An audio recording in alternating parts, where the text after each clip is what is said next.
أعوذ بالله من الشيطان الرجيم. Bismillahirrahmanirrahim. Silsilah alam atau tambo alam. Tarekat tua tambo alam pengajian tubuh. Tuhan berkata, apa katanya?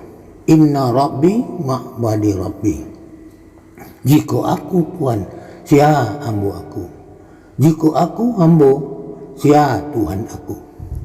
3 kali aku berkata, baru dijawab, aku hamba engkau, ya Tuhan.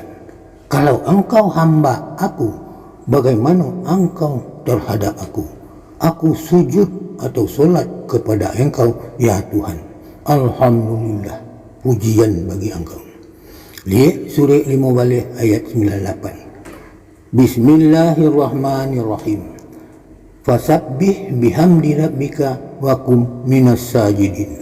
Artinya, maka bertasbihlah dengan memuji Tuhanmu dan jadilah engkau di antara orang-orang yang bersujud atau solat. Sekian, nantikan episode selanjutnya. Setetes jadikan laut, segenggam jadikan gunung. Wassalamualaikum warahmatullahi wabarakatuh.